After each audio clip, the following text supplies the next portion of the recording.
듣다 보면 내공이 쌓이는 방송 2시간 철학의 돌풀 윤입니다. 네. 저희도 오늘도 램프레이트의 서양 철학사 계속 달려볼 예정이고요. 네. 오늘은 20세기의 이제 베르그송부터 오늘 거의 다 했습니다. 정말 이제. 이제 다음 주만 하면 끝나요. 저희 벌써 다음 주가 송별식이에요. 이 램프레이트 떠나보내는 날. 빨리 보내고 싶어요. 빨리 보내고 싶습니다. 정말. 너무 시달린 것 같아. 이게 네. 처음에는 되게 좋고 흥분되고 그랬는데 네. 시간이 갈수록 좀 지친다 그럴까? 정말 정말 많은 그 좋은 점과 아쉬운 점들이 많이 묻어나는. 그러니까 이건 애증의 대상이다. 애증의 대상인 것 같아요. 근데 그럼에도 불구하고 확실한 거는 첫 번째 책으로 너무 잘 선정한 것 같아요. 네. 네. 한번 산을 넘었죠. 하나. 네, 큰 산을 한번 넘었고 네. 저희가 서양 철학사에 대해 그 굵은 여러 가지들을 많이 좀 알게 된 것 같습니다. 맞습니다. 저희가 그래서 오늘은 이제 베르그송부터 시작을 해볼 건데 네. 오늘 전체적으로 또 재밌는 이야기가 많이 있습니다. 네. 그거에 대해서 또 이야기 나눠보고 네. 또 달려보도록 하겠습니다. 네. 몇 페이지죠? 몇 페이지부터 저희가 읽을까요? 이게 583쪽 583쪽 예. 램프레이트의 서양 철학사 583쪽부터 네. 제15장 20세기의 유럽 베르그송 가보도록 하겠습니다. 네. 먼저 오늘 어떤 부분에다가 좀 주안점을 주면 좋냐, 베르그송에 대한 간략한 제 개요를 설명해 드리면, 첫 번째는 생명과 세계의 본질을 파악하려고 했다. 이게 목적이었던 것 같고요. 그리고 두 번째는 진화에 대한 이야기가 굉장히 많이 나와요. 네. 그래서 진화란 영원한 창조적 과정이고 새로운 진보다, 이런 이야기가 나오는데 이것도 아마 해석되실 겁니다.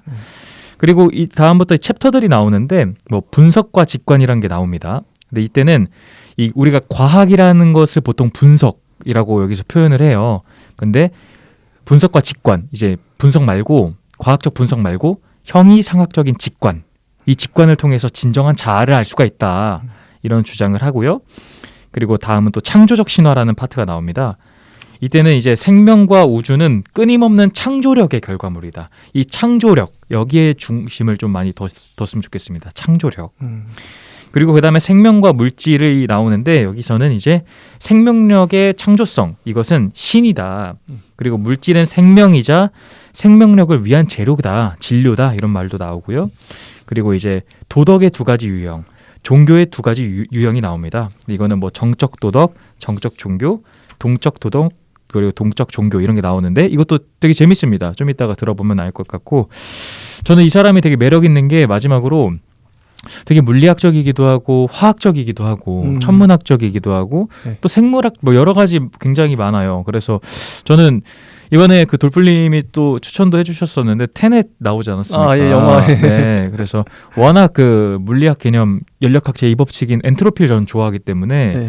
이 사람도 약간 의도하지 않았겠지만 그런 부분으로 묻어나 보이는 게 많다. 그런 게 좀 있습니다. 그 예시 드는 것들이 있거든요.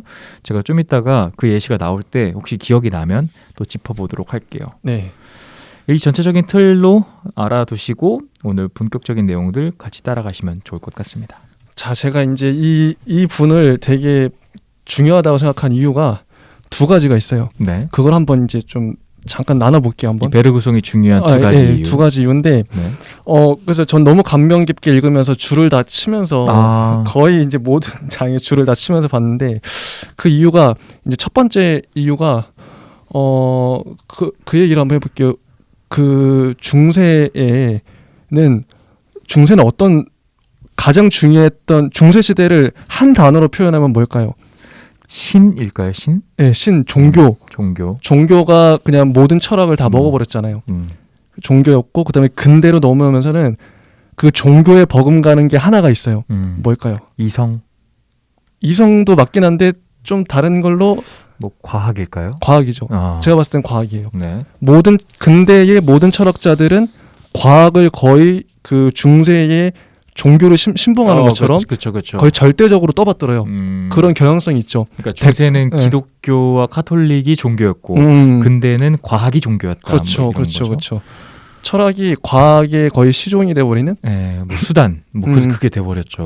그래서 데카르트도 그렇고, 데카르트 때부터 이미 이제 그 근대 철학자가 시작이 되는데, 뭐 칸트도 그렇고, 어떻게든 그 과학을 포장하고 어떻게든 과학을 좀 우리 철학 쪽으로 끌어오려고 막 노력을 많이 하잖아요. 맞아요.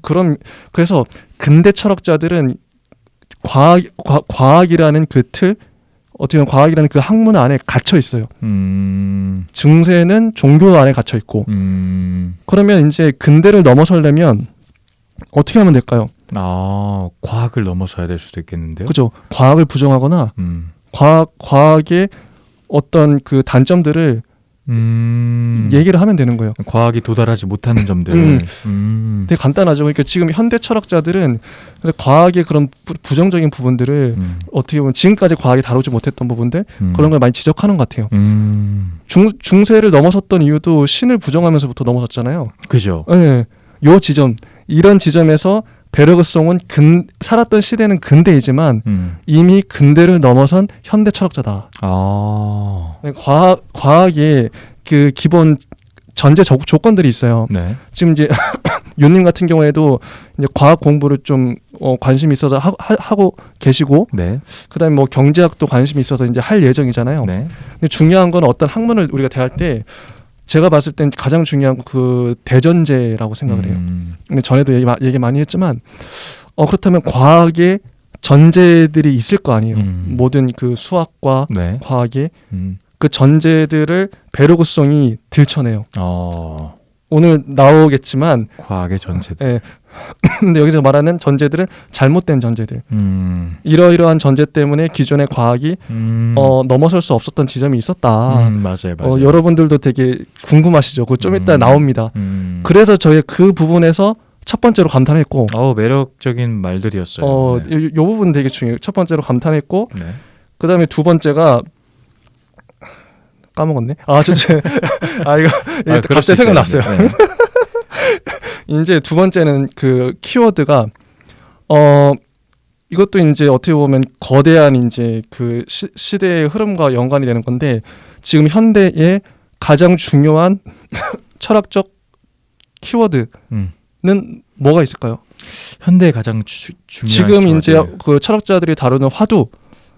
지금 세계에 어떤 게 가장 중요한 이슈들이죠? 어떤 게 있을까요? 아무거나 한번 생각나는 대로 얘기해 보세요. 생각나는 대로 말하면 뭐 실존도 생각나고, 아니면 되게 21세기 윤리적인 문제도 생각이 나고요. 뭐 환경 문제도 생각이 나고. 지금 뭐가 제일 문제죠? 코로나도 있고 또 뭐가 있을까요? 뭐 코로나. 뭐 하여튼 그러니까 여러 가지 문제들이 그러니까 그쵸, 지구가 그쵸. 지금 아파하고 있잖아요. 많이 힘들어하고 있죠. 제가 봤을 때는 생명이에요, 생명. 생명. 근데 생명이란 이 단어, 이 생명을 기억을 한번 더듬어 볼게요. 지금까지 우리가 다른 철학자 중에 베르그송을 제외한 철학자 중에 생명이란 키워드를 중요한 자기의 화두로 개념으로 가져간 철학자가 있었나요? 기억이 나나요 혹시? 굳이 따진다면 니체밖에 없는 것 같아요. 없죠. 네, 그렇죠. 니체는 결정적으로 근대를 넘어섰죠. 그렇죠. 근대를 넘어섰어요, 확실히. 그 근대 속해 있는 사람들 치고는 다 그 하나의 그냥 대상으로 간주한 게 많은 것 같아요. 니체는 근대를 넘어섰는데 생명을 또 중요시했고, 지금 오늘날 베르그송도 근대를 넘어섰는데 생명을 중요시한 그 자기의 화두가 생명이었어요. 그런 면에서 전 두 번째로 이게 감탄했다. 되게 중요한 철학자, 지금도 유효하다. 우리가 읽을만 하다는 의미가 바로 여기서 나오는 거예요. 그러니까 우리가 이제 지금까지 읽었던 많은 근대 철학자들이 많이 있었는데, 그 중에 제가 이제 책을 지금 막 사 모으고 있거든요. 네. 나중에 읽으려고. 또 수집가시잖아요. 네. 언제 읽을지 모르지만 네. 스피노자, 에티카, 네, 스피노자, 그다음에 니체, 그다음에 뭐 베르그송, 네. 요 정도가 지금까지 읽었던 근대 철학자 중에 지금도 유효한 21세기에 읽어도 괜찮은, 그러니까 앞으로의 우리 미래를 이제 좀 돌파해 나가는데 도움이 되는 그 개념들, 그런 사상들을 갖고 있는 철학자가 이런 분들이에요 지금. 그래서 베르그송은 지금도 유효해요. 근데 그 진짜 재밌는 게 베르그송이라는 이름을 잘 들어보지 못했을 것 같아요. 그러니까요. 그거는 램프레이트 책에서 얻을 수 있는 매력 포인트긴 한 것 같아요. 맞습니다.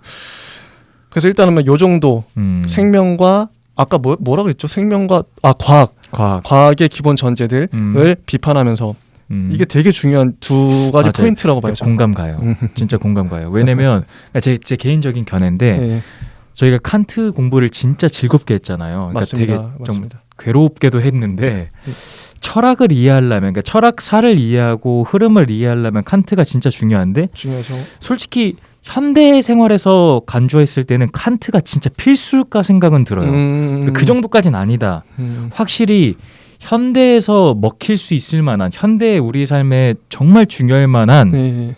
철학 공부를 하는 사람이 아니고 그냥 정말 현대에 쓸모가 있을 만한 철학들은 그 말씀하셨던 몇 명 위주인 것 같기는 해요. 맞아요. 중요한 그게 근대를 넘어서는 포인트가 아닐까 싶기도 합니다. 맞습니다.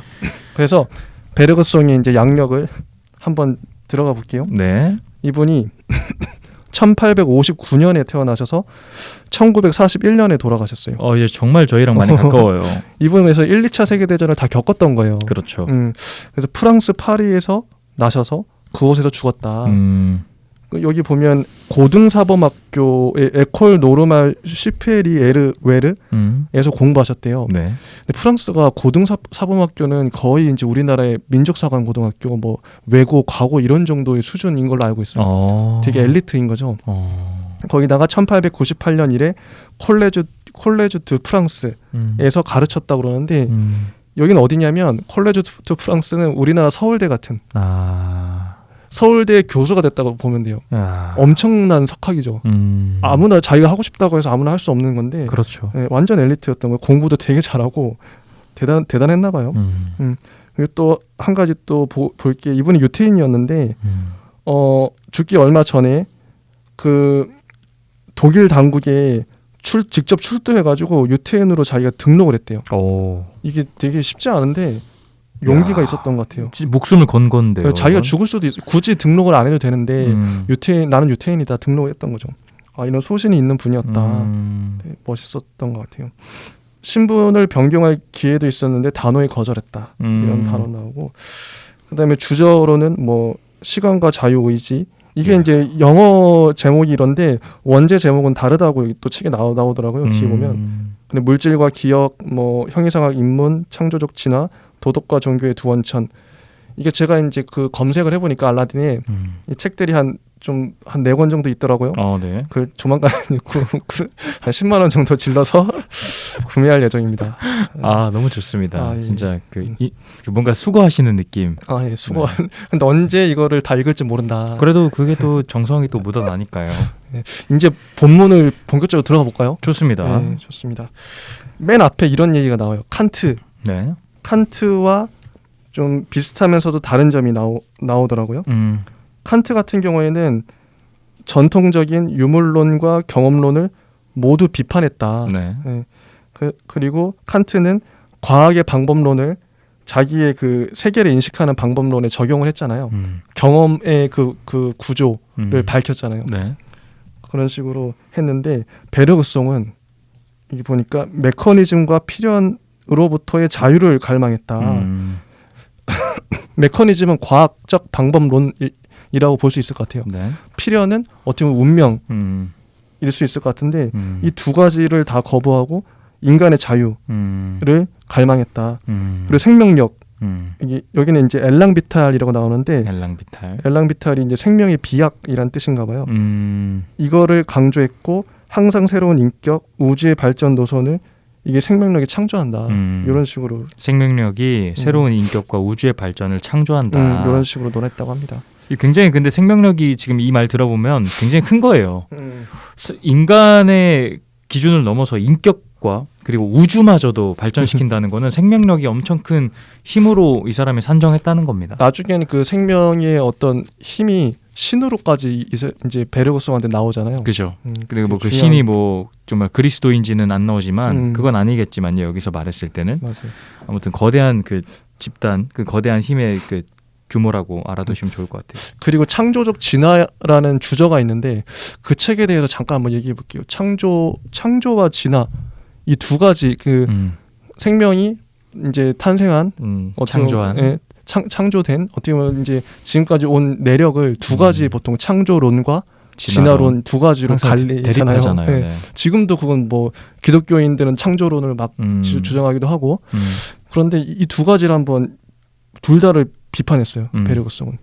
창조론에 대해서는 아니 창조론은 그거잖아요. 하나님이 태초에 생명을 다 만들어 버린 거예요. 지금에 보이는 모습 그대로 만들어 버린 거예요. 수천 년 전에. 근데 코뿔소는 처음부터 코뿔소였던 거예요. 근데 이게 좀 어떻게 보면 비약이 있잖아요. 그렇죠. 아니 그러면 코뿔소는 그 이전에 뭐였냐. 그러니까 이 창조론은 어떻게 보면 좀 마술 같다는 느낌? 그리고 또 굉장히 그 목적론적인 사고방식인 것 같아요. 이렇게 태어났으니까 이렇게 살아라고 하는 거죠. 아 너는 원래 코뿔소로 태어났으니까 그냥 코뿔소로 살아. 그러니까 너는 인간이면 인간이고. 인간으로 살아.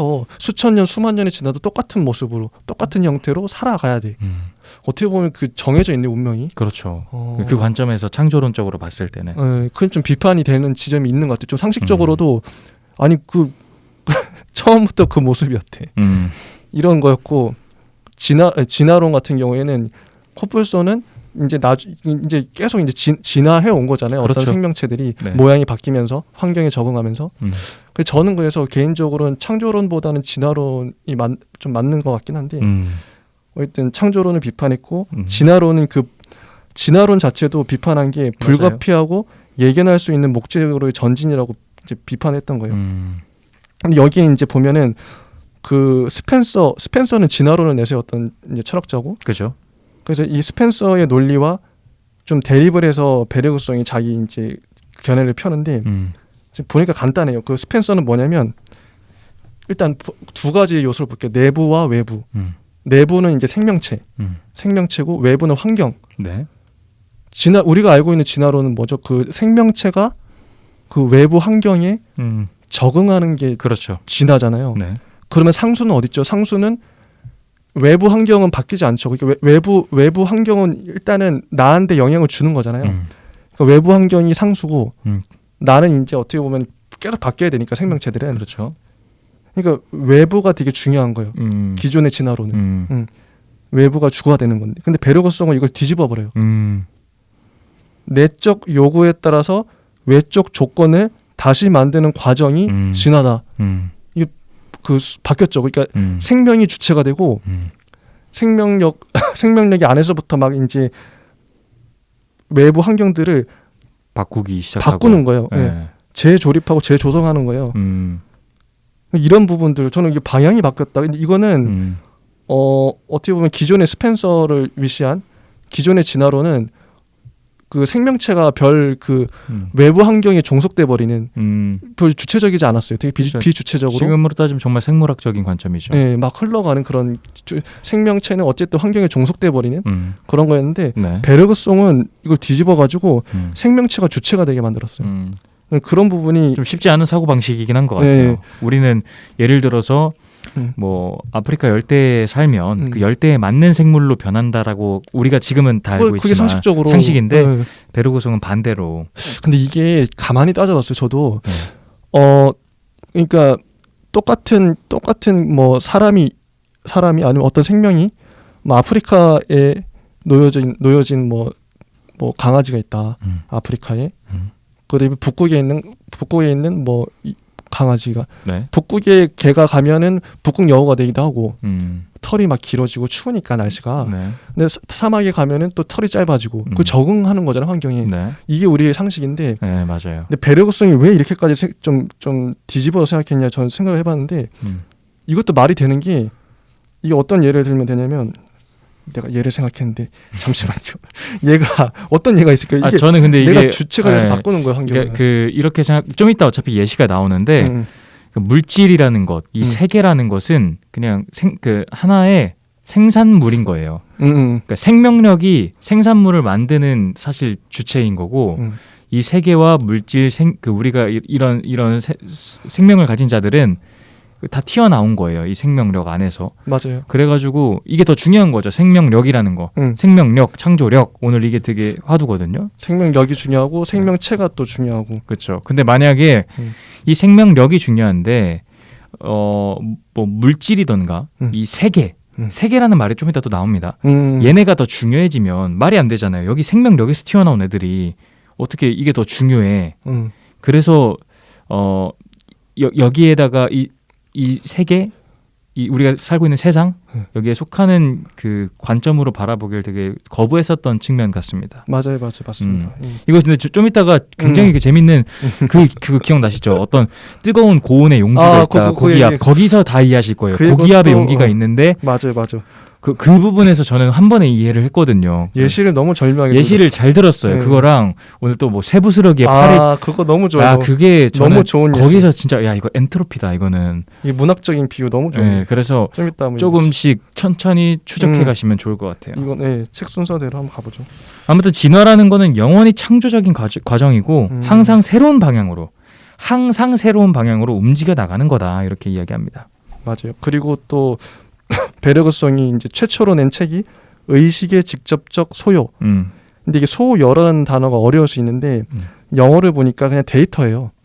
데이터는 자료. 그러니까 맞아요. 다른 식으로 말하면 의식의 직접적인 자료. 맞아요. 저도 내용으로 생각하거든요. 내용 괜찮다. 내용. 데이터가 제일 좋은 것 같긴 하네요. 의식의 직접적인 데이터. 그러니까 누가 요즘 소요라는 말 말했어. 저는 소요 이걸 해석하는 도대체 해석이 안 되는 거예요. 그러니까요. 그래서 이 램프레이트가 잘못했다기보다는 번역가들이 정말로 나 이만큼 알아를 뽐내시려고 했나 정말 굳이 왜 이렇게 이 단어 갖다가 그럴 필요는 없어 보이거든요. 맞아. 네, 정말 그럴 때가 많아요. 그래서 이 책이 좀 그래요.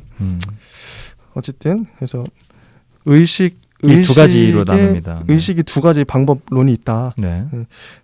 이제 동적 과정과 정적 과정인가? 요즘 두 가지가 있어요.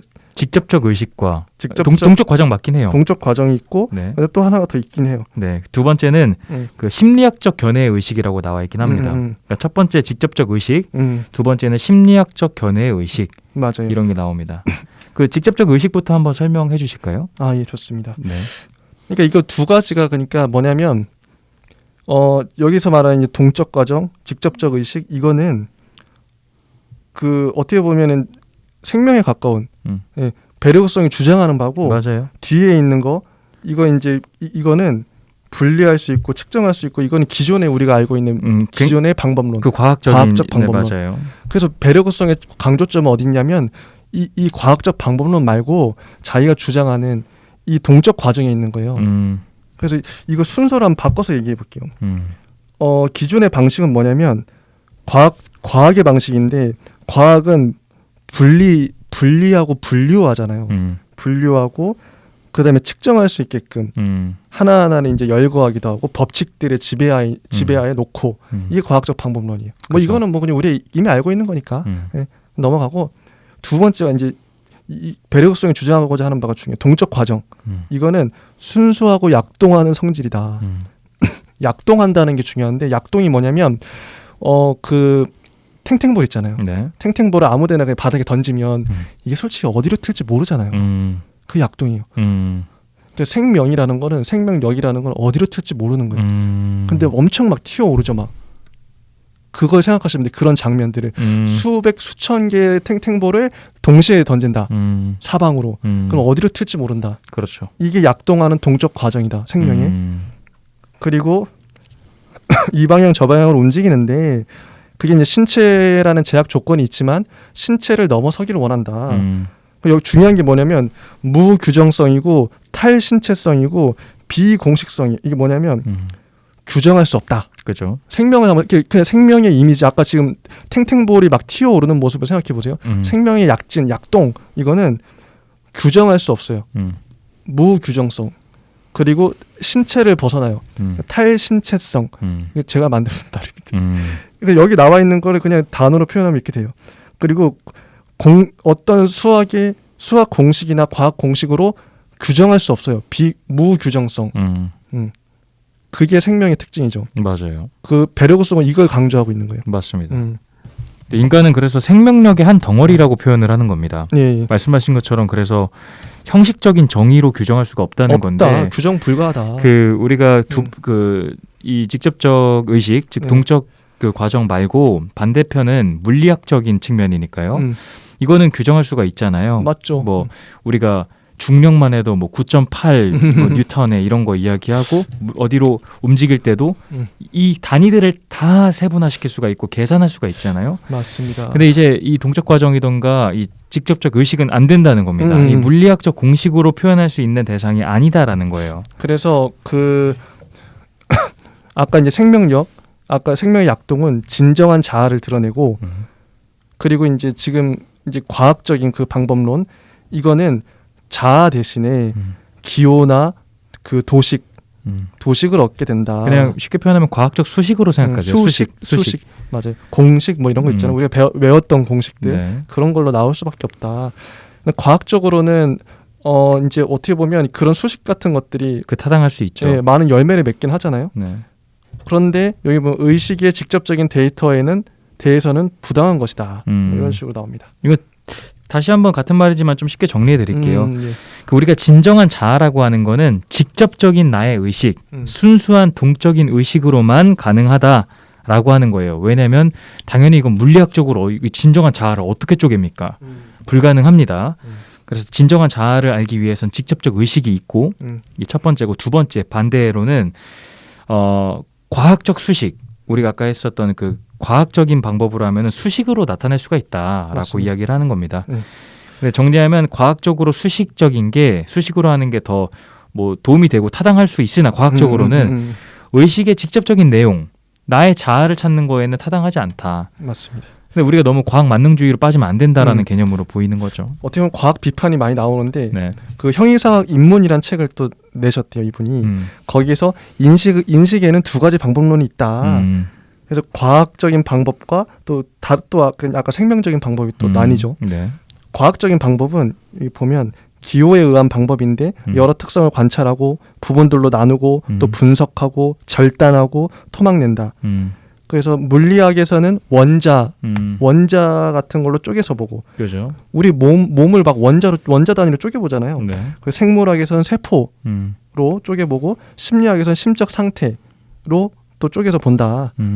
이거는 한마디로 점의 계열로 보인다. 점의 계열은 그 정적인 요소, 정적 요소의 연속으로 본다, 이런 거죠. 이거는 제가 하나만 곁들여 설명드리면 이렇게 선을 하나 그려보시면 사실 이 선들은 무수히 많은 점들의 연결이거든요. 그래서 가장 나눌 수 없는 점이 있을 거 아닙니까? 그게 원자고 세포예요, 따지면. 네. 그래서 이 사람은 최소 단위로 나누게 되는 그 점, 이때만이 단독적이게 된다. 이렇게 표현을 하는 겁니다. 지금 이 정적 단계라는 것도 이 가장 작은 점은 정적으로 멈춰 있겠죠. 멈춰 있겠죠. 근데 얘가 이렇게 따다다닥 그 포토샵 해보신 분들 알겠지만 픽셀이라고 부르잖아요. 맞아요. 픽셀도 원자예요. 따지면 가장 작은 최소 단위인데 이 픽셀이 1920이 있으면 1920 픽셀이라고 부르는 거니까 맞아요. 이런 개념입니다. 이게 과학적 방법론이었고, 그다음에 이제 베르그송이 주장하는 건 그 직관적으로 식별하는 거, 통일된 구체적 발생의 그 몸성을 존중하는 거, 요걸 주장해요. 그래서 과학적 방법은 뭐 우리로 하여금 뭐 예언할 수도 있게 해주고 조작할 수 있게 해주고 분류할 수 있게 해준다. 하지만 형이상학을 위해서는 직관적인 방법만이 전체를 파악할 수 있게 해준다. 이런 얘기를 합니다. 맞습니다. 이게 핵심이죠. 예. 당연한 겁니다. 형이상학을 어떻게 다 물리학적으로 하냐. 뭐 그런 거죠. 맞습니다. 그래서 과학적인 방법을 비판하는데 분석은 언제나 불완전하다. 예. 분석은 쪼개보는 거잖아요. 예. 부단한 그 오류가 생길 수밖에 없다. 분석은 또 왜곡일 수밖에 없고, 그리고 전체의 독특한 성질을 찾을 수 없게 한다. 예. 그리고 분석은 실제를 파괴하는 거고, 사물의 참된 존재를 허구들로 대체하는 것밖에 되지 않는다. 이런 식으로 비판합니다. 그러니까 이거는 우리가 뭔가 사물을 보지 않습니까? 그러면 이 사물을 보고 뭐 원소 기호가 있을 거예요. 우리는 지금 그렇게 판단을 하죠. 물을 보고 예전에는 이게 뭐였을까 고민을 했지만 지금은 화학적으로 이거는 뭐 H2O야 이런 식으로 우리가 규정을 했잖아요. 맞아요. 근데 이게 불완전할 수 있다는 겁니다. 지금 이 베르그송 입장에서는 이 사물을 물리적 화학적으로 분석해서 진정한 본성을 알았다고 하는 것은 철학의 장애물이다. 이거는 철학의 장애물이라는 거다. 분석은 불완전하다는 거죠. 이게 그래서 철학적으로도 경험론자들과 또 합리론자들을 또 이제 이런 과학적 방법론을 들여왔다고 비판을 해요. 경험론자들은 뭐 로크, 휴움, 스펜서 이제 심리학적으로 분석할 때 인위적인 실체들을 끌어왔대요. 그래가지고 생명력의 진정한 자아를 회복하지 못했다. 그리고 합리론자들은 개념 분석으로 뭐 실제적 존재를 뭐 영혼, 정신, 정신적 실체 이런 단어들로 정의했던 거죠. 근데 이것도 틀렸다. 과정과 생성에 전진하는 성질이 없다. 오직 직관에 의해서만 자아의 전체성이 되찾아질 수 있다. 그러니까 이게 뭐냐면 제가 한번 저의 말로 이게 제가 왜 감탄하면서 봤냐면 한번 이거 예를 들어야 되는데 우리가 보통 이제 MBTI 혹시 아시죠? 네. 뭐 저는 뭐 INFJ 뭐 이런 식으로 그렇게 좀 되게 16가지 분류로 나눠버리잖아요. 네. 근데 그거는 똑같은 INFJ라도 다르잖아요. 솔직히 완전히 다른 사람이잖아요. 그렇죠. 생명이라는 게 어떻게 그 한 단어에 고정되겠어요. 그것도 그렇고 이런 사례는 너무 많아요. 아까도 이제 물리학자들은 물을 보면 다 H2O라고 그냥 생각을 할 거 아니에요? 근데 그게 물도 종류가 옥수수차도 있고 얼마나 많아요. 그리고 백두산에서 뜬 물이랑 뭐 한라산에서 뜬 물이랑 약수터에서 뜬 물은 그 성분이나 그런 게 미묘하게 다를 수밖에 없어요. 그리고 또 그걸 분석한다 그래도 나름의 그 질량이나 그런 걸 다 분석한다 그래도 그 미묘한 차이 오늘 뜨는 거랑 내일 뜨는 게 또 다를 수가 있고 그렇죠. 비가 와도 또 달라질 수가 있고 이거는 계속 유동하고 변하는 거거든요. 근데 이게 왜 중요하냐면 철학에서는 저희가 이제 그리스 철학할 때부터 계속 강조했던 건데 영원하고 고정 불변한 거 이걸 항상 철학자들이 추구했어요. 그렇죠. 왜냐하면 그게 이론화할 수 있고 그거를 이제 남한테 설득시킬 수 있으니까 객관적이니까 고정 불변한 거는 객관적이잖아요. 근데 항상 이제 철학자들한테는 좀 하찮게 보이고 좀 쓸데없어 보이는 게 변하고 뭔가 측정할 수 없고 뭔가 관찰할 수 없는 거 이거는 그 철학의 대상이 아닌 거예요. 근데 현대 철학으로 오면서 이제 베르그송이 현대 철학자라고 했잖아요. 제가 나름 왜냐하면 이 생명이라는 거는 원래 포착 불가해요. 이게 인간도 그렇고 늘 변하잖아요. 뭔가 고정시킬 수가 없어요. 그렇죠. 이 예시도 괜찮을 것 같아요. 이게 만약에 어떤 사람이 감기에 걸렸다. 근데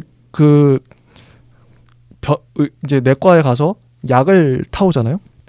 그러면은 의사 선생님들은 자기가 이제 의학적 지식으로 그 의학 교과서에 나와 있던 아니면 자기가 뭐 배웠던 그 의학 지식을 바탕으로 약을 처방을 해줘요. 네. 근데 저는 항상 의문이 뭐냐면 똑같은 A란 약이라 할지라도 그 A 감기약이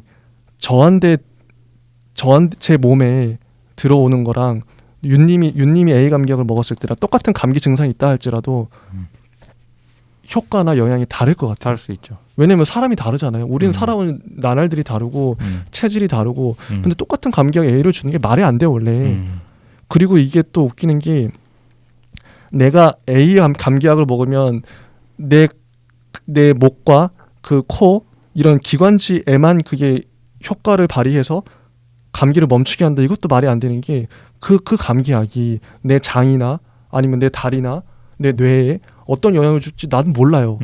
의사들도 물론 끊임없이 임상 시험을 하겠지만 약 한 번 출시되는데 몇 년이 걸린대요. 그렇긴 하겠지만 그 약이 도대체 자기들도 잘 모를 거예요. 이게 사람마다 어떤 사람은 그 999명한테는 괜찮았어 그 약이. 근데 한 명한테 부작용이 이러면 어떡할 거야? 그건 자기도 예측을 못 하거든요. 사람마다 체질이 다 달라서. 네. 이런 비유로 또 분석에 좀 뭐랄까 단점, 난해한 점이 있는 것 같아요. 그래서 이거는 좀 대단하다. 이 생명 어떻게 보면 계속 변화하는 존재를 포착하겠다는 거 아니에요. 철학하겠다는 거 아니에요. 이거는 애초부터 불가능한 거를 지금 자기들이 이제 현대 철학자들은 시도하고 있는 거예요. 저는 그래서 이제 여기 보면은 베르그송한테 그 있는 거는 중요한 거는 오직 과정이고 사건이고 생성이고 지속뿐이에요. 되게 현대 철학자들이 이게 되게 중요해요. 과정, 사건, 생성, 지속 이게 되게 중요한 그 뭐랄까 키워드예요. 네. 그래서 베르그송은 활동력이 없는 상태, 죽은 사물, 정적인 존재란 있을 수 없다는 결론에 도달했다. 근데 그 동안은 그 동안의 철학적 흐름 근대까지는 활동력이 없는 상태와 죽은 사물, 정적인 존재만을 다뤘잖아요. 왜냐면 측정 가능하고 일어나기 쉽고 개념화하기 쉬우니까 항상 멈춰 있는 그 고정된 사물을 봤단 말이죠. 그렇죠. 근데 그건 죽어 그런 게 있을 수 없다. 애초부터 우주에는 모든 것은 그 과동성, 즉 과정이다. 지속이라는 말을 즐겨 사용했는데 영어로는 뭐 듀레이션이래요. 근데 우리는 보통 지속을 관가한다. 그래서 철학자들이 그러니까 사물이라는 거는 존재하지 않는다고 베르그송은 말했대요. 그래서 아까 했던 말, 사물은 존재하지 않고 오직 과정이나 사건이나 생성이나 지속밖에 없다. 사물이 정지된 걸로 우리가 보통 생각하는데, 그리고 횡단면을 파악하려고 그 개념화된 인조물을 이제 생각하는데 그게 아니다. 철학이란 과학의 분석적 방향을, 분석이라는 걸 계속 나눠보고 쪼개보는 거잖아요. 네. 분석적 방향을 거꾸로 가는 것이다. 분석이 파괴하지 않은 질적 전체를 다루는 게 철학이다. 이런 식으로 얘기를 해요. 이게 쉽게 그냥 말씀드려보면 그 말 그대로 과학 만능주의를 조금 방지하기 위해서 하는 말들이 좀 많이 있고, 그 진정한 존재는 하나의 사물이던가 물질로 보는 게 아니고 지속성, 아까 말했던 생명력, 생명이요, 생명. 이런 거는 그러니까 우리가 뭔가 생명이라는 것과 생명력은 다르거든요. 생명은 생사가 갈려 있는 한정적인 뭔가 대상 같잖아요. 생명력이라는 그 힘 자체는 영원 불변한 개념이기 때문에 이것을 진정한 진정한 실제로 봤다는 것. 맞습니다. 그래서 철학은 이 질적 전체를 다루는 거고, 과학은 이 생명의 분야일 뿐, 정말 진정한 것을 바라보는 것은 아니다라는 걸 좀 주장하는 것 같아요. 그리고 다음 파트, 창조적 진화. 창조적 진화. 여기서 그 생명의 진화 내력, 우주 발전의 내력은 생명력의 끊임없이 창조적인 업적으로 이해될 수 있다. 생명과 우주 발전의 과정은 생명력의 끊임없는 창조적인 결과다. 네. 실제는 끊임없이 새로워지는 것이다. 실제는 진짜 뭔가 철학자들이 항상 추구해왔던 뭔가 진짜 있는 거잖아요. 근데 그 실제 자체는 끊임없이 새로워지는 거다. 맞아요. 제가 아까 말했던 그 개념들이 계속 나오죠. 고정되고 불변한 게 아니라 뭔가 자꾸 움직이고 새로워지고 발전하고 지속되고 생성되고 사건, 과정, 이런 단어가 계속 나올 거예요. 현대 철학에는 이게 되게 중요하거든요. 그동안은 이미 이제 고정된 건 많이 분석해놨어. 제가 봤을 때는, 그러니까 제가 지금 강조를 하는 게 이제 저도 그렇고 베르그송도 그렇지만 그 과정이나 생성 쪽에 많이 방점을 찍고 있지만, 그렇다고 해서 기존의 과학적인 분석적인 방법이 안 중요하냐, 이건 아니에요. 기존의 그 고정된 영원 불변한 걸 다루는 것도 물론 중요해요. 그죠. 그런데 플러스해서 지금까지 너무 소홀히 했던 부분들, 2000년 동안 그 고정된 걸 많이 다뤘으니까, 영원한 거 다뤘으니까 이제는 좀 생성되고, 이거는 그동안 되게 소홀히 했거든요. 이제 이걸 좀 다뤄보자, 이런 거예요. 그래서 실제는 끊임없이 새로워진다. 맞습니다. 진화에는 미리 작정된 끝이 없다. 진화에는 이미 계획된 끝이 없다. 네. 한갓된 반복이라는 것도 없다. 계속 그냥 무작정 반복하는 것도 없고, 예측을 불허하는 것이 있다. 예측 불가능성이 중요하다. 네. 창조적 에너지, 이런 걸 강조해요. 창조적 에너지 되게 중요한 말로 나옵니다. 생물은 그래서 창조적 에너지가 모든 계기적인 현상으로부터 온갖 방향으로 솟구쳐 나가는 결과인 것이다. 이게 제가 아까 말했던 약동 있잖아요. 생명의 약동이 이거예요. 창조적인 에너지가 모든 계기적 현상으로부터 온갖 방향으로 솟구쳐 나간다. 어디로 갈지 모르죠. 어디로 튈지 모르죠. 그 생명력이라는 게. 그게 원래 생명의 특징이기도 하고 본질이기도 하고. 그 다음에 이제 이 비유가 나옵니다. 이 비유를 한번 윤님이. 네, 이게 되게 재밌습니다. 방금 이야기했었던 그 약동과 비슷한 개념인데, 저는 여기서 되게 엔트로피의 개념을 많이 느꼈거든요. 일단 예시를 이야기해 볼게요. 네. 거대한 쇠부스러기가 있습니다. 근데 이 쇠부스러기 속에 팔이 뻗어져 있어요. 그러니까 안 보이는 거죠. 근데 팔에 힘을 주지 않아서 일시적으로 쇠부스러기는 정지해 있을 겁니다. 내가 힘을 주지 않는다면. 아, 근데 팔에 힘을 주어서 만약 이걸 뚫으려고 한다면 새로운 방향으로 나아가는 거잖아요. 그리고 이때 막 쇠부스러기가 움직일 겁니다. 그렇죠. 이게 일단 심플한 설명이고요. 근데 이걸 왜 이야기했냐면 사람들은 이 팔과 내 팔이 힘을 안 주고 있으면 쇠부스러기가 움직이지 않잖아요. 네. 이 정지 상태잖아요. 네. 이때의 현상만을 진리로 받아들이려고 한다. 쇠부스러기의 이제 배포된 모습 있잖아요. 분포된 모습들 그것만 관찰하고 그렇죠. 쇠부스러기가 다야 이제 그것만 보는 거예요. 나는 사람들이. 잠시 쉬고 있는 건데 이게 끝이 아닌데 난 또 뻗어나갈 수가 있잖아요. 이 팔에 힘을 줘서. 근데 사람들은 지금 이 정지된 상태만을 진리로 간주하고 있다. 이 나아갈 것을 못 본다라는 거죠. 과학적 분석론이 그런 거죠. 분석하는 방법론이. 그렇죠. 예, 정지된 모습. 맞습니다. 그래서 뭐 기계론과 창조론자 모두 오류를 범했다 이런 말을 합니다. 기계론자들은 쇠부스러기의 운동 법칙을 설명하려고 했다. 맞아, 운동 법칙. 운동 법칙. 가만히 있는 거에서 이제 운동 법칙만 보려고 하는 거예요. 창조론자들은 또 쇠부스러기의 운동 계획을 자꾸 설명하려고 한다. 예언하는 거죠. 얘가 어떻게 가서 막 이렇게 될 거다. 쇠부스러기가 앞으로 어떻게 움직일 거야, 뭐 이런 식으로. 그렇죠. 둘 다 똑같은 오류라고 합니다. 왜냐하면 이 보이지 않는 팔과 그 막강한 팔이 갖고 있는 힘은 생각하지 않는다는 거죠. 맞아. 그래서 이런 설명까지 합니다. 팔은 생명력이다. 지금 팔, 쇠부스러기 안에 있는 팔은 생명력이고 그 생명력의 창조적 힘을 상징하는 거다. 그래서 쇠부스러기의 되게 재밌었어요. 쇠부스러기가 정지된 상태, 즉 팔에 힘을 주지 않는 상태는 그때마다의 생명의 종의 형태들이다. 이거 기가 막힌 말이긴 해요. 가만히 팔을 주고 가만히 있으면 정지가 되어 있잖아요. 이때 이 모습들이 뭐 지구며 인간이고 뭐 침팬지며 돌고래고. 절묘한 비유네. 근데 내가 만약에 이 팔을 조금만 더 내밀면 뭐 미래의 외계인이 될 수도 있는 거고. 그쵸? 그러니까 뭐 형태가 자꾸 바뀌는 건데 지금 멈춰져 있는 종들은 잠시 이 팔이 힘들어서 그냥 지쳐서 멈춘 것뿐이다. 근데 이게 좀 더 전혀 섰을 때 뭐 공룡이었겠죠. 이런 개념인 것 같아요. 맞아요.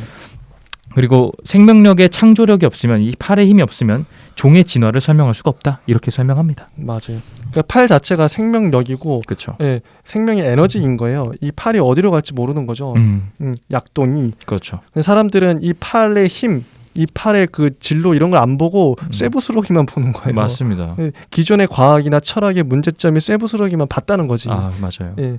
그리고 우리는 이제 팔을 봐야 된다. 그 생명력 자체. 그렇죠. 생명력이 어떻게 뻗어나가고 있는지 이걸 봐야 된다. 그렇죠. 이런 주장인데 너무 설득력이 있어요. 맞아요. 저도 이게 공감합니다. 그 생명이 중요한 거예요. 우리는 온 우주는 생명의 약동. 맞아요. 너무 중요한. 예. 그래서 그 다윈의 학설, 뭐 생존 경쟁, 적자 생존도 비판을 하죠. 이거 설명해 주세요. 저 이거 완벽하게 이해를 못했거든요. 네, 생물 변종이 출현하는 이유 막 이런 게 나와요. 그러니까 생존 경쟁과 적자 생존을 하면 원리를 약간 인정은 했다. 네. 근데 이거 그냥 이 말대로 한번 얘기를 해보면 네.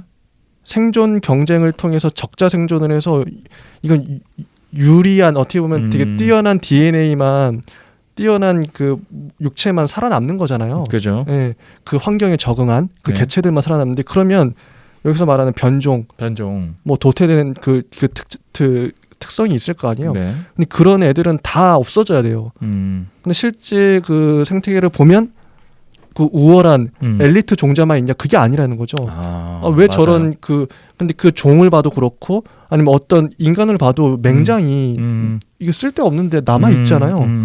이거 없어져야지 정상인데 진화하면서 그러면 맹장이 없는 사람만 있어야 되잖아요. 근데 맹장이 있다 달려 있단 말이 쓸데없는데 이게 왜 있을까? 근데 그거는 생명체마다 뭐 어떤 생명체를 봐도 필요 없어 보이는 부분, 오히려 그 생명이 생존하는데 좀 방해될 것 같은 부분들이 남아 있다 이런 게 관찰이 많이 되나 봐요. 네. 그래서 그런 것들을 변종의 출현을 기존의 진화로는 설명을 잘 못한다.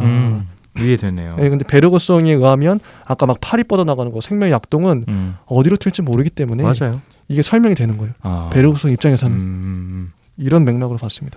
그러니까 어디로 튈지 모른다가 제가 오늘 개요에 이야기했었던 엔트로피 개념이랑 비슷한데 그게 또 중요하구나. 왜 그러냐면 이렇게 설명해 볼게요. 네. 만약에 쇠 부스러기가 10m라고 칠게요. 네. 내 팔을 뻗어나가서 5m 지점에 멈췄습니다. 네.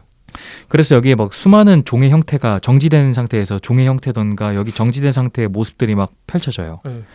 근데 이 팔을 다시 빼서 넣는 순간 네. 다시 5m로 가는 순간 네. 아까랑 똑같은 5m의 그 현상들이 생길 일이 없어요. 왜냐면 내가 이미 팔을 넣었다가 뺐으면서 무너지지 않겠습니까? 그렇죠. 그리고 어떻게 그 5m 그 첫 번째 했었던 것과 두 번째 그 했었던 5m가 똑같다고 일치할 수가 있을까요? 다르죠. 이미 그거는. 무질서해졌어요. 예, 이미 이것은 규칙성이 없어요. 당연하죠. 그래서 이거랑 같은 개념인 게 그리고 심지어 이 사람은 더 그 약간 더 추가적으로 앞으로 뻗어나가는 그 힘 그 거리를 네. 10m라고 산정한 게 아니라 아예 산정도 안 했어요. 맞아. 즉 이거는 무규칙 그러니까 약간 그 질서가 없어지는 무질서함의 무수한 증가거든요. 맞아. 근데 다윈식으로 생각하면은 굉장히 질서적이에요. 그 뭔가 진화의 끝이 있을 것 같고 맞아. 적자 생존의 원리라는 거는 이렇게 나열한 느낌인데 이 사람은 그런 거 없다.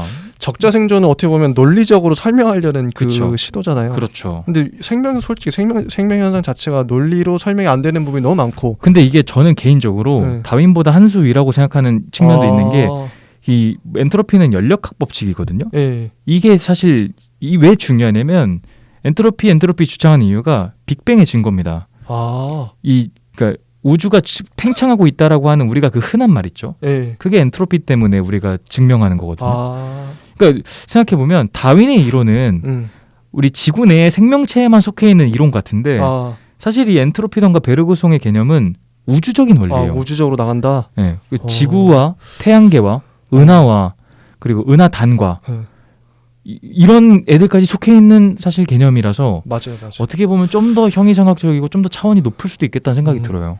맞아요. 규칙을 얘기하는 것보다 불규칙을 얘기하는 게 불규칙이 또 규칙을 품고 그렇죠. 있겠죠. 그리고 인간은 그걸 모두 해석을 못 하고요. 어떻게 보면 무가 유보다 더 넓은 개념, 무가 유를 품고 있는. 맞아요. 그런 관점에서는 한 단계 조금 더 아마 그리고 좀 이따 그 용기 그 예시가 나올 텐데 그때 또 제가 또 한 번 더 설명을 한번 해보겠습니다. 그래서 이제 생명력이 여러 가지 변종이 출현하는 이유는 생명력 이외에 다른 것일 수 없다. 그러면서 세 가지 예를 들어요. 이 시력에 대해서 시력. 예를 드는데 이게 또 재밌어요. 저 에어컨 좀 잠깐. 네. 그래서 시력을 가진 완전히 발달한 눈은 이게 이제 눈이 이제 어떤 얘기를 들으면 미숙한 그러니까 눈이 처음부터 잘 보이는 게 아니라 처음에는 그 눈이 생기기 전에 안 보였을 거 아니에요. 근데 그 눈이 미숙한 눈이라고 하는데 미숙한 눈은 그 동안에 좀 도움이 되기보다는 오히려 생명체에게 방해가 됐을 거라고 얘기를 해요. 그런데 굉장히 그럴 만합니다. 네. 근데 기계론적으로는 이게 설명이 안 된다는 거죠. 그러면 물질의 저항을 뚫고 막 변형을 통해서 목적을 달성해야 되는데 이거는 생명 충동의 추진력으로밖에 설명이 안 된다. 이건 저는 어떤 거 생각났냐면 우리 쇼펜하우어 의지할 때 눈이 왜 생겼는지 의지로 설명하잖아요. 보려는 의지가 결국 눈을 만들어냈다. 먹고 소화시키려는 의지가 장이나 위를 만들어내고 걸으려는 의지가 다리를 만들어내고 좀 그 설명이 너무 설득력 있다 생각했거든요. 이건 이성을 뛰어넘는 그렇죠. 어떻게 보면 나는 걷고 싶어 이런 생각을 해서 다리가 생긴 게 아니잖아요. 그렇죠. 의지가 그런 개념 이성보다 사실 차원이 좀 더 높죠. 더 높죠. 더 포괄적이고. 그렇죠. 우주 무의식을 포함한 거니까. 강물은 바다로 흘러들어가는 의지다. 뭐 이런 식으로 또 표현하잖아요. 근데 그 의지랑 좀 이게 좀 와닿는 것 같아요. 맞네요. 보고 싶은 의지가 생의 약동이 그게 설사 지나는데 솔직히 눈이 생기는데 수백 년 수천 년 어떻게 수만 년이 걸렸을 수도 있어요. 어떤 생명체가 보기 위해선. 그렇죠. 근데 그 기간 동안에 그 눈의 흔적이나 이런 것들이 보이지 않았을 텐데 얼마나 불필요하고 좀 모순적이었겠어요. 근데 그게 보려는 의지가 생의 충동력, 생의 추진력이 결국엔 보게 했단 말이죠. 아까 이제 불규칙한 그런 형태로 막 약동하면서 이런 식으로 이제 설명을 합니다. 재밌네요. 이해했습니다. 그리고 기계론적 가설을 계속 이제 좀 비판을 해요. 두 번째 예시도 그렇고 두 번째 예시도 뭐 그 척추 동물의 눈과 엽새류의 눈이 아주 비슷하다. 뭐 이런 식으로 하면서 다른 환경 조건 속에서도 근데 똑같이 눈을 갖고 진화했다. 기계론적 가설만으로는 이게 설명이 안 된다. 그쵸. 보고자 하는 갈망 뭐 이런 식으로 설명을 계속해요. 세 번째 예시도 뭐 어쨌든 눈에 대해서 눈은 건데 한 가지 기능밖에 없잖아요. 보는 거. 시각인데 다른 것 기관들은 얼마나 복잡해요. 이 복잡한 것과 눈을 대비했을 때 그럼 눈이 왜 있는 거냐 이런 식으로 하면서 신체는 그 의지를 작용시키는 생명의 욕구에 동적인 힘을 내세운다. 뭐 이런 식으로 하면서 어쨌든 이런 얘기를 생명력에 대해서 계속 이제 정당화합니다. 재밌습니다. 좀 더 고차원적이에요. 다음 파트 넘어가 볼까요? 생명과 물질. 에어컨 좀 켜주세요. 오히려 켜달라는 거였네. 더워서. 열변을 토하셨군요. 요즘 막 열이 막 올라오네요. 좋습니다. 오히려 꺼달라는 건 줄 알았어요. 좋아요. 자, 이 생명과 물질에서는 이 창조적 진화라는 저서에서 많은 구절을 생명과 물질의 이원론으로 구성을 했어요. 생명과 물질을 나눴다는 거죠. 그런데 이 이원론적 표현들이 최종적인 우주론의 입장은 아니었다라고 이야기를 합니다. 그래서 그거에 관한 설명을 좀 이야기해 보도록 할게요. 생명과 물질이 대비가 되죠. 그죠. 아까는 이제 어떻게 보면 진화 얘기를 하면서 또 과학을 엄청 비판했는데 이런 식으로 기존에 우리가 갖고 있던 관념들에 대해서 비판을 하는 거예요. 기존의 철학자들은 어떻게 보면 물질 진짜 그랬는데 생명을 갖고 생명을 분석하는 게 아니라 물질을 어떻게 내가 파악할 것인가. 모든 철학자들 다 그랬잖아요. 그쵸. 저 물질 사물. 근데 그 사물은 생명이라기보다는 생명체라기보다는 말 그대로 사물이었던 거죠. 물질이었던 거죠. 그런 쪽에도 또 차이가 있고 그 베르그송이 이제 이런 이원론적인 표현 이게 플로티노스를 정신적인 조상으로 봤대요. 데카르트가 아니라 플로티노스 우리가 이제 그리스 철학에서 배웠던 그렇죠. 플로티노스 그 신플라톤 학파였었죠. 네. 이 플로티노스가 이 사람은 거의 이론론적인 사고 방식이었잖아요. 그 이론론적인 기억이 나요. 그죠. 맞아, 기억이 나요. 그래서 이런 말을 하긴 합니다. 물질이란 정신의 외화와 태화에 있어서의 극한이다. 이게 뭔 말일까 제가 곰곰이 생각해봤는데 물질이란 끝과 끝의 한 선이다. 그러니까 이 선을 두 개라고 볼 수는 없잖아요. 선은 하나잖아요. 근데 선의 시작 지점과 끝 지점이 있잖아요. 네. 근데 이건 끝과 시작이 있지만 그래도 선은 하나로 볼 수 있기 때문에 이런 입장이 아닐까. 이론론적인 그렇게 생각이 듭니다. 전 어떻게 봤냐면 정신이라는 건 관념이잖아요. 관념이죠. 그러니까 근데 그 생명력이라는 거는 우리 안에 있는 이 에너지, 창조적 에너지라는 거는 정신으로 본 것 같아요. 그 창조적 에너지를 관념, 물질과 대비되는 어떻게 보면 의지 이런 게 다 포함되겠죠. 의지, 관념, 뭐 생명력 이런 것들이 밖으로 튀어나오는 거. 생명체의 그 밖으로 그 표면 밖으로 튀어나오는 거. 외화다. 근데 외화하는데 퇴화할 수도 있고 아니면 진화할 수도 있고 이런 거다. 생명 에너지는 궁극적으로 유일한 실제다. 생명 에너지. 근데 저는 이게 동양적으로 말하면 기 같아요. 기가 우주 만물에 다 꽉 차 있잖아요. 근데 기가 뭐 뭉치면은 사물이 되기도 하고 기의 흐름에 따라서 뭐 생명체가 되기도 하고 기가 온 우주에 다 있잖아요. 그런 식으로 이게 세계관이 좀 넓어집니다. 생명의 에너지가 우주에 꽉 차 있는데 그게 이제 밖으로 튀어나온 모습들이 뭐 사물이 되기도 하고 아니면 생명체가 되기도 하고 이런 식인 것 같아요. 궁극적인 유일한 실제다. 그 생명 여기 보면 무수한 그 개별적인 그 생명의 에너지가 막 분리되고 막 나눠져 있으면 거의 정적으로 멈춰 있는 것처럼 보인대요. 생명 에너지가 막 쪼개져 있으면 무기력한 형태로 보이고 태우한 물질처럼 보인대요.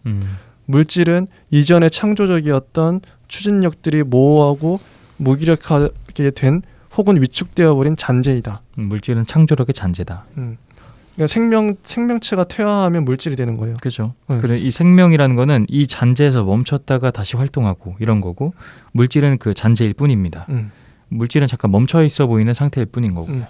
물질은 생명이 그 창조적인 활력을 상실할 때 생명이 변화해서 되는 것이다. 그러니까 생명이 퇴화해 버리면 물질이 되는. 그렇죠. 그런 거죠. 그래서 뭐 쉽게 생각하면 이게 좋은 예시가 될지 모르겠지만 우리가 예를 들어 지금 2020년 9월 24일이잖아요. 네. 이거는 나의 긴 삶에서 단 하루예요. 멈춰져 있는 9월 24일일 뿐이죠. 이 순간은 더 이상 오지 않을 거예요. 예. 지나가면 지나갈수록 뭐 25일, 26일, 27일 그리고 뭐 2000 몇십 년이 막 되면 이제 저는 이 시간은 계속 나아갈 거예요. 전진하죠. 근데 2020년 9월 24일이라는 정지되어 있는 상태는 딱 이건 그냥 이제 나의 시간의 잔재일 뿐입니다. 얘는 멈춰 있는 건 이때뿐에 없기 때문에 시간이 더 큰 그 생명력인 거고 물질이라는 거는 우리 그 날짜의 하루하루로 생각해도 될 것 같아요. 그 날짜의 하루하루는 진짜 시간이라는 그 거대한 거의 잔재일 뿐인 거죠. 그냥 하나의 그냥 뭐 부속물. 저는 이게 이제 창조적인 활력을 상실할 때 물질이 되잖아요. 네. 그거는 이제 인간을 봐도 인간이 창조성을 잃었을 때 그건 죽은 거나 다른 물질은 그냥 죽어 있는 상태, 고정된 상태잖아요. 내가 어떤 창조력을 발휘하지 못할 때 그런 사람도 시체나 다름없다 이런 얘기랑 같은 얘기라고 봤어요. 재밌네요. 그죠? 서로 생각 지점이. 제일 중요한 건 그래서 배려성 안 된 창조가 제일 중요합니다. 네, 뭔가 만들어내고 뭔가 내가 생의 에너지, 생의 약동을 생명은 아까 그 탱탱볼이 튄다 그랬잖아요. 근데 그거는 실제 그렇게 그런 탱탱볼이 튀는 것처럼 살아가는 사람들이 있잖아요. 우리 뭐 유명인 열심히 사는 사람들 어떻게든 하루를 잘 이제 아껴서 살아가는 사람들이 많이 있는데 어떤 사람은 또 보면은 이제 가만히 있고 이제 물질처럼 죽어 있는 것처럼 보여요. 그렇게도 해석 가능해요. 우울할 수도 있고 그 사람 아니면 실패했을 수도 있고 아니면 마음에 낙담이 있을 수 있는데 그런 면에서도 이게 창조적인 활력, 물질이 되지 않고 생명이 되는 거 이렇게 해석할 수도 있는 것 같아요. 그래서 세계의 변화 과정은 자기 자신을 파멸시키고 있는 실제의 한복판 앞으로 내닫고 있는 하나의 실제로 볼 수 있다. 그러니까 실제와 실제가 있는 게 물질이란 실제를 뛰어넘으려는 생명체라는 실제. 이게 변화의 과정인 거죠. 물질이 없었던들 생명은 그 창조성에서 아주 자유로웠을 것이다. 물질은 그냥 뭐 그림자인 거죠. 뭐 따지면 부속품. 생명이 그 자신의 과거에 역행하는 움직임에 부딪히는 까닭이 그것은 물질을 통해서 그 창조성을 표현하지 않으면 안 된다. 물질은 한갓 필연일 따름이다. 진화의 진로는 전진뿐만 아니라 진보로도 차 있는 듯이 보인다. 그러면서 물질도 실상 생명의 한 형태다.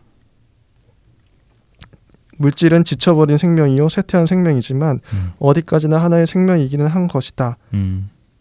그렇죠. 이런 식으로 나와요.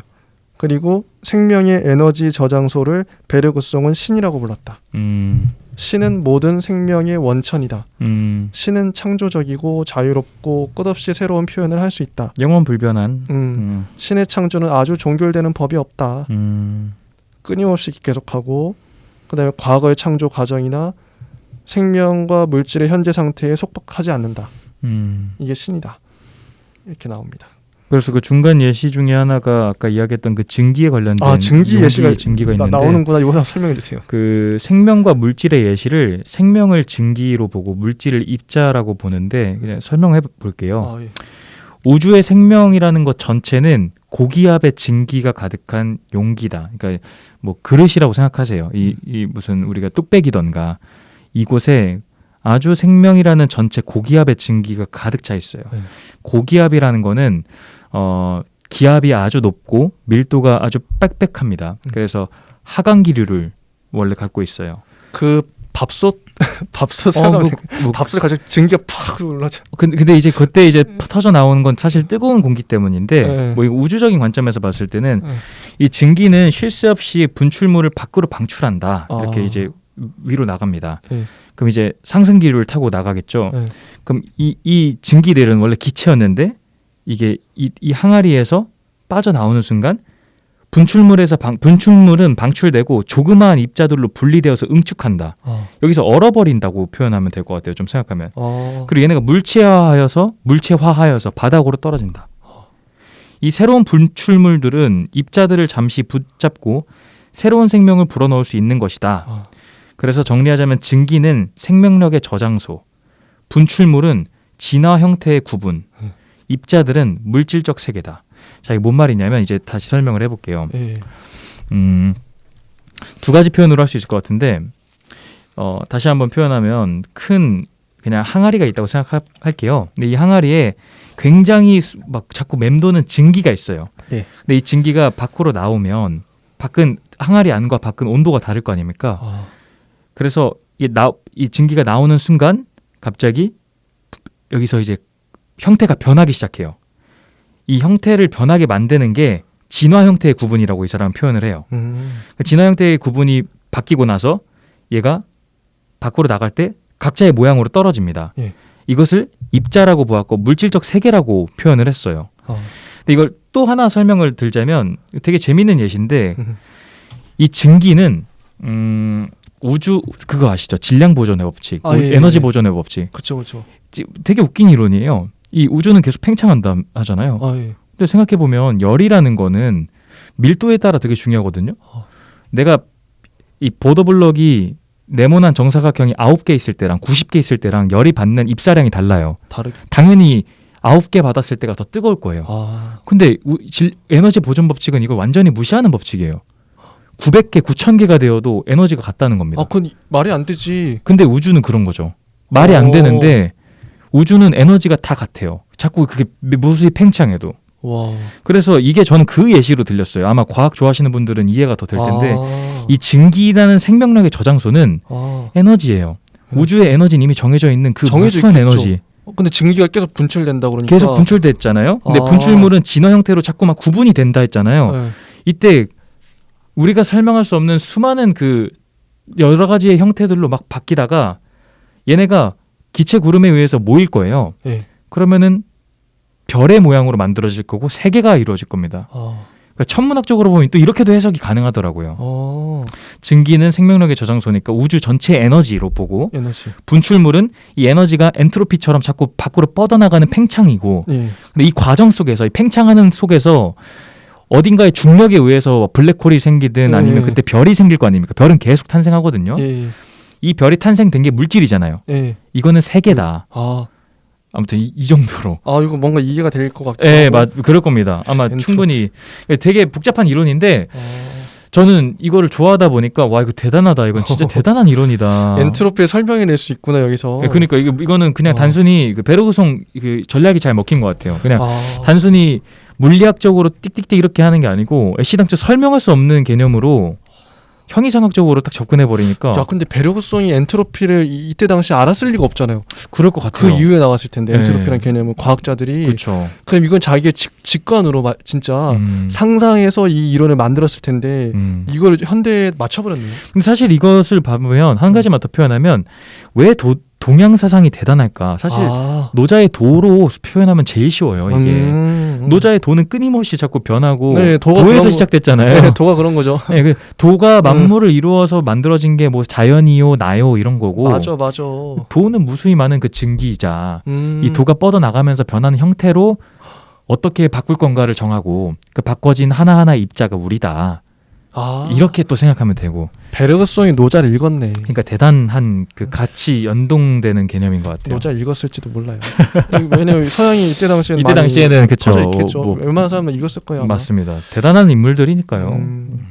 그래서 다음은 파트 한번 도덕의 두 가지 유형. 이게 그 베르그송의 마지막 책이 도덕과 종교의 두 원천이라는 책이 있대요. 이것도 재밌었습니다. 이것도 재밌죠. 요건 정적 도덕과 동적 도덕으로 나뉘어요. 이것도 진짜 약간 헤겔의 정반합 같은 느낌이 있거든요. 들어보시면 좋을 것 같아요. 근데 확실히 근데 철학자들은 이런 식으로 개념을 나누는데요. 전 이게 개념이란 뜻 자체가 한정 짓는 거잖아요. 그렇죠. 개념은 한정 짓는 거죠. 근데 이 개념 안에 모든 게 포괄이 안 될 수도 있어요. 근데 맞아요. 진짜 좀 위대하다고 어떻게 보면 좀 A급의 철학자들은 이런 개념 안에 그 모든 우주의 원리들을 다 설명이 가능하게끔 만들어내는 게 이게 대단한 것 같아요. 맞아요.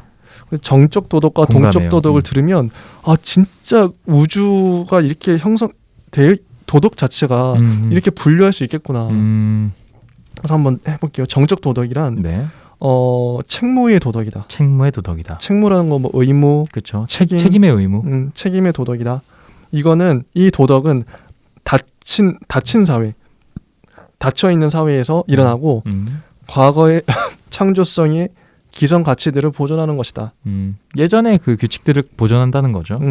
전통. 그것은 금기나 관습의 준수, 고정된 기준의 준봉이라는 단어가 나오는데 지키는 거겠죠. 이런 걸 내포하고 있다. 그러니까 쉽게 생각하면 유교 때 생각해 보세요. 유교 사상, 유교 맞지? 자친 사회, 기성 가치, 금기 관습, 고정관념.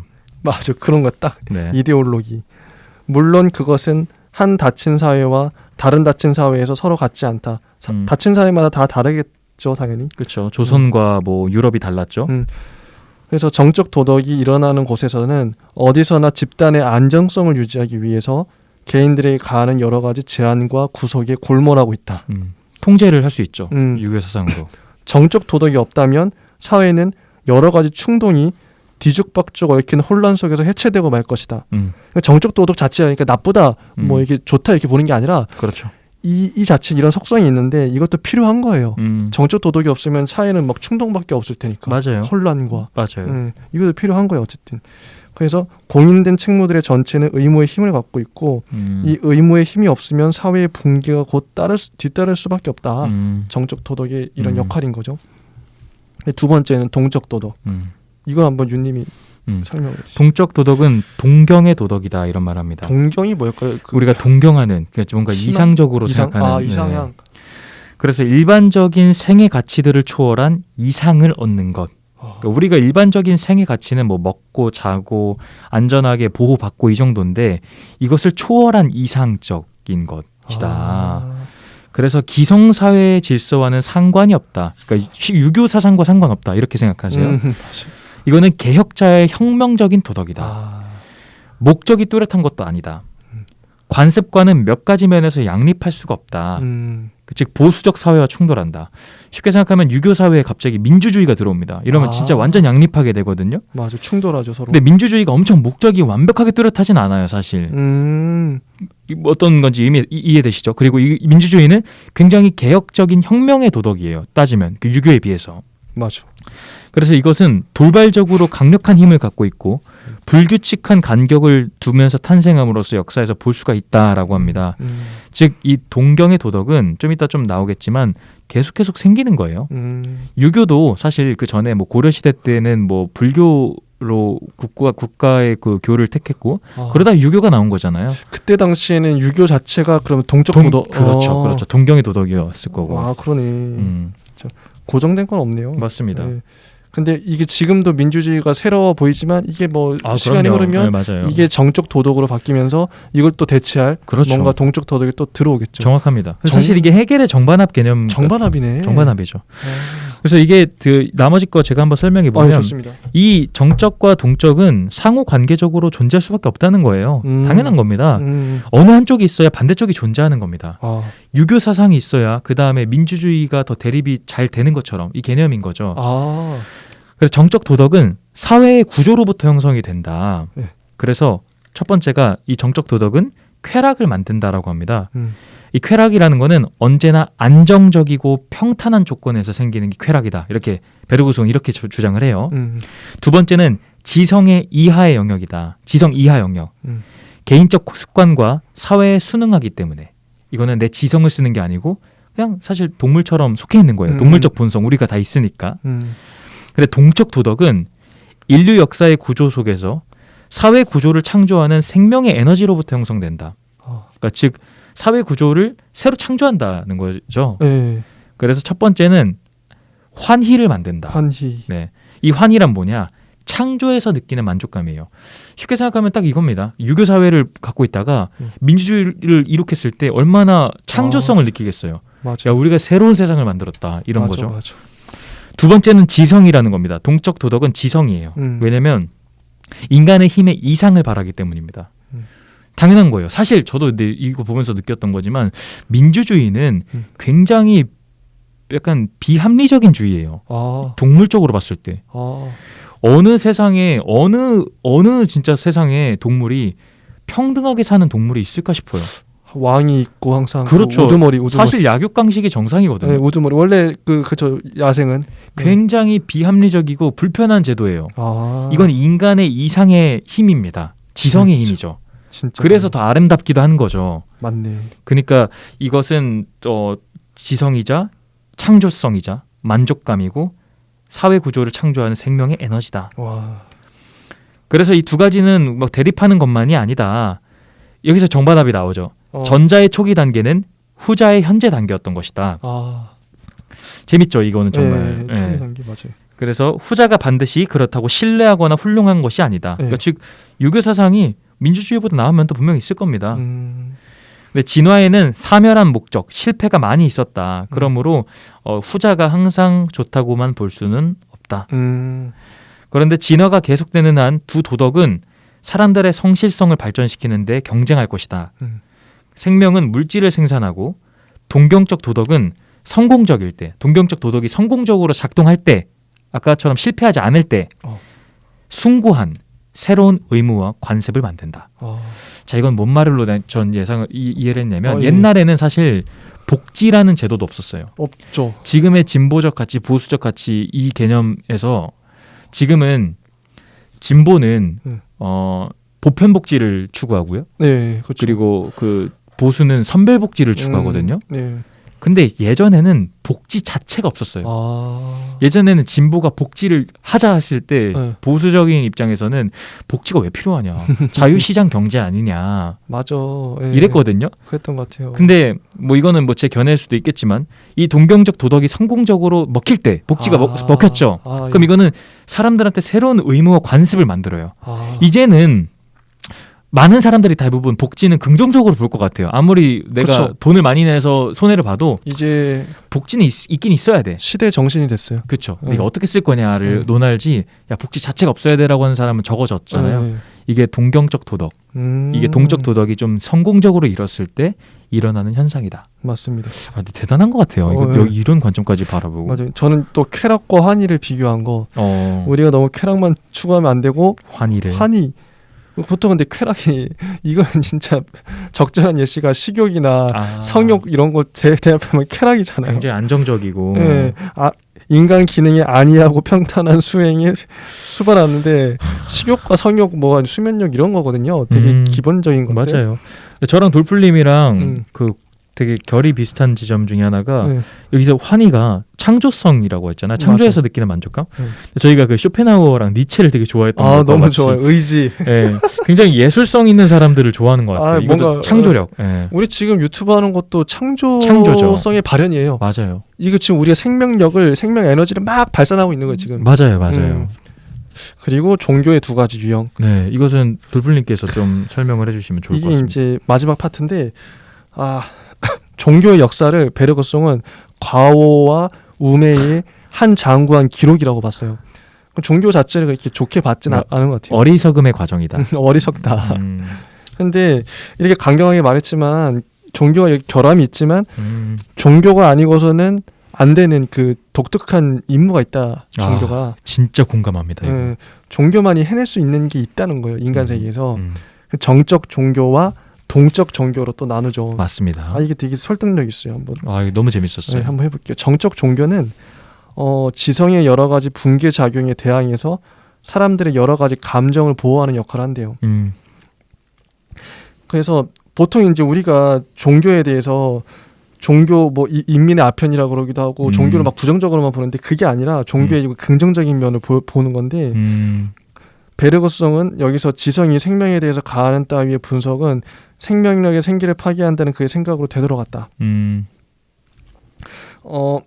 이게 책의 내용이 어려울 수도 있겠구나. 지성은 생명력을 여러 가지 심적 상태로 분해하여 기계적으로 조정되는 하나의 조직체로 보고만다. 그러니까 이게 뭐냐면 어떤 이게 그게 지성과 종교를 대비해서 보고 있어요. 그렇죠. 하나 설명해 보면 진짜 쉽게 표현해 보면 종교는 지성 만능주의의 방패가 되어준다는 겁니다. 맞아요, 그 얘기예요. 그렇죠, 그 얘기죠. 아까 여기서 말한 지성은 아까 과학 얘기했잖아요. 과학 얘기죠. 딱 그 얘기예요. 과학은 자꾸 분석하고 막 쪼개서 보고 고정된 걸 보려고 하잖아요. 왜냐하면 그 기독교적 가치에서 진짜 존경스러울 만한 게 너무 많거든요. 마찬가지로 불교에서도 뭐 열반이니 이런 거는 대단한 겁니다. 그죠. 근데 이제 지성 만능주의, 과학 만능주의로 보면은 야 그거 다 사실 오류잖아. 이렇게 하는 게 이거 되게 필요 없다는 거죠. 이렇게 오류라는 거예요. 이런 거에 방패가 되어준다는 거죠. 종교는. 그 지성을 막 비판하는 말이 증명할 길 없는 소망을 지성이 파괴해버린다는 거예요. 그죠. 그리고 여러 가지 공포를 발생시킨다는 거예요. 우리 지식이 많은 사람을 생각해 보세요. 지성은 어떤 다른 힘의 반대작용에 의해서 중화시키지 않으면 사람들로 하여금 굴종하게 한다. 도전을 당하여 무기력하게 하고 모험을 시작할 때 겁을 집어먹게 하고 이런 경향성이 있다는 거죠. 그래서 이런 인간의 공포, 지성은 자꾸 이제 인간의 공포심을 조장하죠. 예, 조장하는데 그거에 반대해서 종교가 필요하다는 거예요. 참혹한 결과들에 대해서 치유책을 마련하는 사회적으로 인정된 수단이 종교다. 이런 종교 역할들, 지성이 사람들 속에 배양하는 절망에 파묻히지 않기 위해서, 지성한테 짓눌리지 않기 위해서. 네. 그래서 종교와 지성은 예를 들면 필연적인 거, 그리고 물질, 정적 존재, 까다로운 회의, 밤낮 같은 짓의 반복을 내세우는 걸로 이제 지성을 상징할 수 있고, 종교는 자유, 생명력, 동적 과정, 용기, 창조성을 수반할 수 있는 거예요. 이런 효과를 주는 거죠. 그렇죠.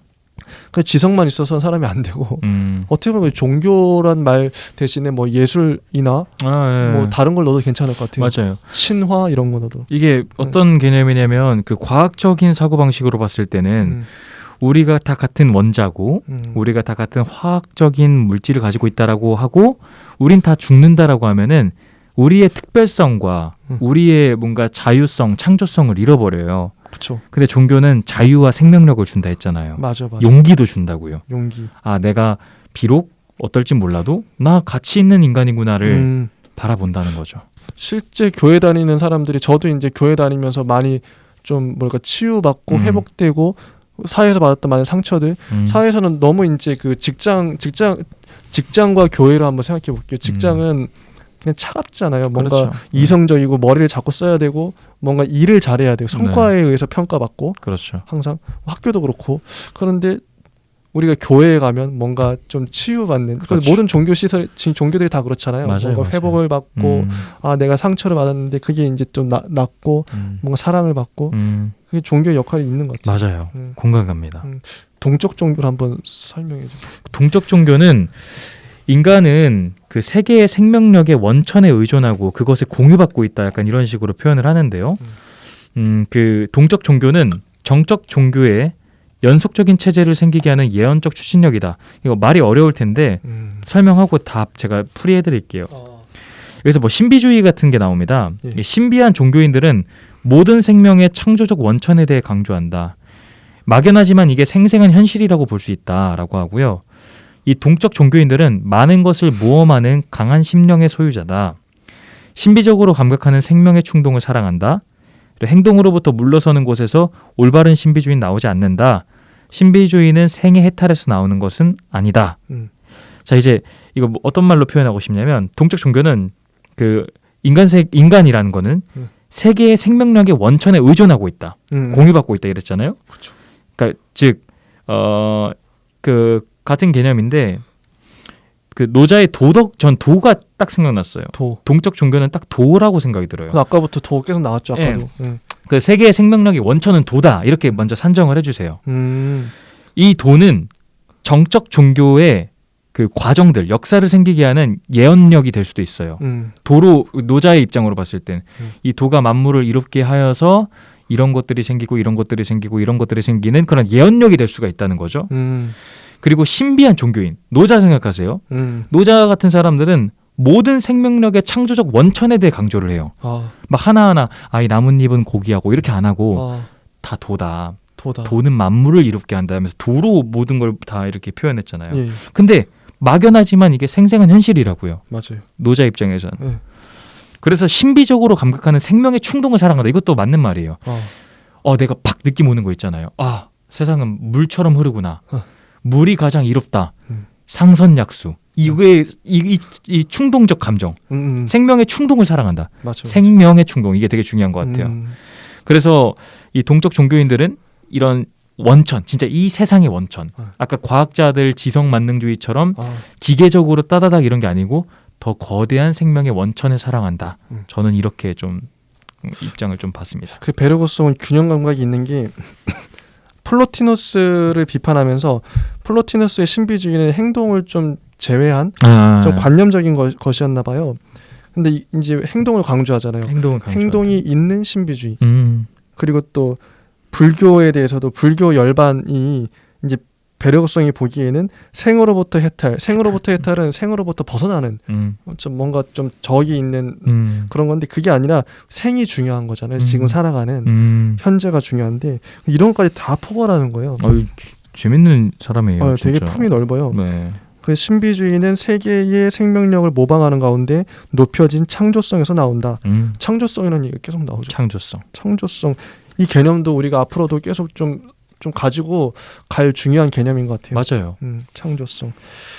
결과적으로 얘네도 같은데 종교의 이 두 가지 형태에 나눴잖아요. 정적과 동적. 이거는 두 가지 그 도덕과 마찬가지로 종교도 인류 역사에 상호적으로 침투한다. 둘 다 중요하다는 거예요. 둘 다 중요하다는 거예요. 동덕과 종교와 동적 종교. 이것도 참 균형적인 것 같아요. 균형 잡혔어요. 이거는 그러니까 하나만 너무 강조하고 이것만 오라 이렇게 되면 좀 편향적이고 좁아 보일 수 있는데 그죠. 그릇이 되게 넓다. 뭐 예를 들어 데카르트는 딱 정신이다. 박아버렸던 것처럼. 그러면 반박할 게 너무 많아요. 결과적으로 또 이것도 정반합입니다. 역사적인 맞네요. 사회 정세에 끊임없이 경쟁하며 진화와 전체 역할에 대해서 서로 조화를 이루며 발전한다. 현재의 정적 종교는 과거의 동적 종교였다. 뭐 이렇게 마무리합니다. 이렇게 끝이 나는데 좀 정리를 하면서 베르그송 앞으로 책도 좀 저는 사서 계속 읽어보고 싶고 너무 매력적이에요. 생명에 대해서 이렇게 좀 탐구했던 철학자. 너무 전 그래서 저한테 중요한 화두가 지금 우리 시대의 화두이기도 하고 생명이란 거 너무 중요하잖아요. 이 생명을 철학하는 거 어떻게 그러니까 움직이고 끊임없이 변화하는 것들을 어떻게 사유할 수 있을까? 이거는 어렵거든요. 솔직히 물질을 사유하는 건 쉬워요. 상대적으로 생명보다. 맞아요. 그동안 많은 철학자들도 그 고정된 거, 불변한 거, 영원한 거 이런 거 사유 많이 했잖아요. 이미 많이 해놨는데 그쵸. 생명에 대한 사유 이거는 사유하기 시작한 지가 서양 철학에서는 100년 정도밖에 안 된 거예요. 맞아요. 네, 생명이란 단어가 튀어나오는 게 동양에서는 물론 이제 기라는 거 이제 노자 그래서 동양이 어떻게 보면 깊을 수 있는 것 같아요. 맞아요. 움직이는 것들 사유하잖아요. 이렇게. 그래서 근데 정말 인간은 인간을 되게 높게 보기도 하지만 사실 인간은 한낱 자연의 그 약간 파생물이잖아요. 그쵸. 그래서 이 전체적인 진짜 그 생명력, 이 생명력을 찬양하는 것은 진짜 중요해요. 어떻게 보면 당연한 것 같아요. 생명력. 맞아요. 이거를 오히려 저는 과학이던가 지식을 알아갈수록 더 느껴요.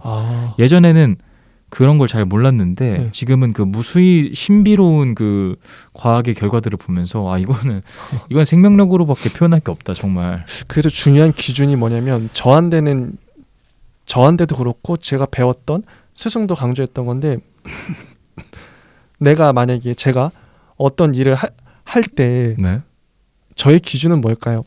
그러니까 윤님이 이제 뭐 어떤 공부를 하거나 뭐 어떤 일을 하거나 그럴 때 이제 제 스승도 그렇고 항상 물어보셨던 게 그 장에 가서 그 일을 네가 할 때 너의 생명력이 증진되냐 아니면 생명력이 뭐 다운되냐 이것도 이게 중요한 기준인 거예요. 굉장히 그 노자의 도 같은 말이에요. 근데 이런 질문을 솔직히 많이 안 하잖아요. 되게 색다르고 새로운 질문이라고 생각하시는 분들이 많을 것 같은데 저한테는 이게 익숙한 질문. 이게 제가 뭐 영화를 보든 요즘에 많은 것들을 하고 있지만 이걸 하는데 나의 생명력이 고양이 되냐, 내 생명력이 뭐 이렇게 고양이 되냐, 아니면은 좀 나의 그 생의 기운이 떨어지냐.